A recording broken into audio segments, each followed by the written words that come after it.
Assalamualaikum warahmatullahi wabarakatuh dan salam sejahtera anak-anak murid cikgu sekalian.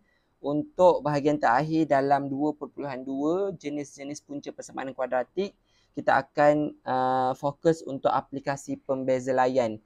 Aplikasi pembeza layan ini kita akan cari nilai atau julat sesuatu pemboleh ubah jika persamaan kuadratik mempunyai jenis-jenis punca berikut.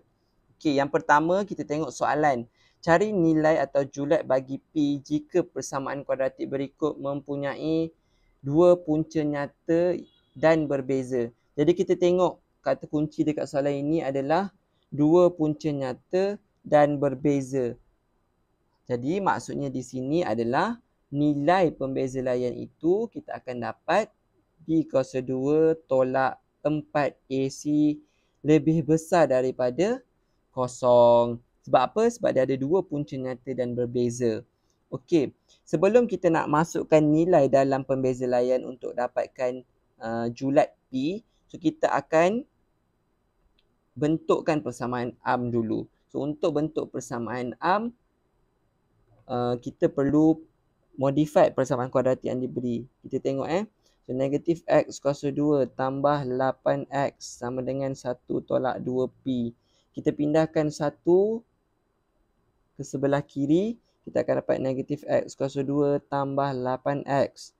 1 positif 1 pindah sebelah akan dapat negatif 1. So negatif 2P kita akan dapat positif 2P sama dengan kosong. Jadi dekat sini kita boleh list downkan value of A ataupun nilai A dapat negatif 1.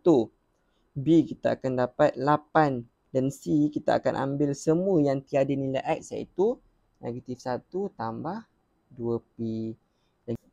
Okey, yang seterusnya bila kita dah dapat nilai A, B, C, kita akan masukkan dalam pembeza layan yang kita dah bentukkan iaitu B kuasa 2 tolak 4AC lebih besar daripada kosong.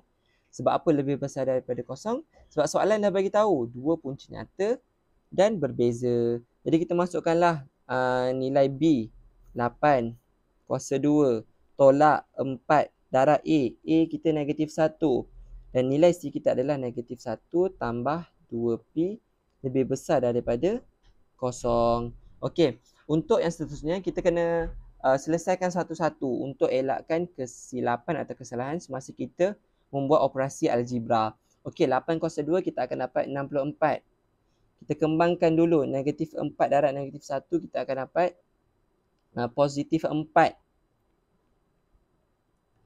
Negatif 1 tambah 2P lebih besar daripada kosong. Okey, sekarang kita kembangkan pula positif 4 ke dalam. Kita akan dapat 64. Positif 4 darab negatif 1 kita akan dapat negatif 4. 4 darab 2P kita akan dapat 8P lebih besar daripada kosong. So 64 tolak 4 kita akan dapat 60 tambah 8P lebih besar daripada kosong.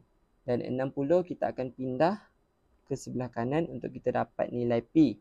So 60 positif, pindah sebelah kita akan dapat negatif. Negatif 60 sama dengan 8P. Dan akhir sekali kita pindahkanlah 8P ke sebelah kanan untuk kita dapat nilai P sahaja. Negatif 60 per 8. Okay. Kita boleh kecilkan, kita akan dapat P lebih besar daripada negatif 15 per 2.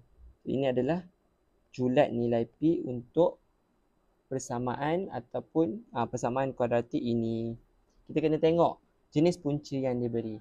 Okey, untuk soalan seterusnya, soalan ini cikgu akan suruh kamu buat dan cikgu akan bagi hint lah atau clue apa yang kamu perlu tekankan untuk soalan ini iaitu tidak mempunyai punca nyata. Kalau tidak mempunyai punca nyata, dia punya nilai pembeza layan adalah B kuasa 2 tolak 4AC lebih kecil daripada kosong.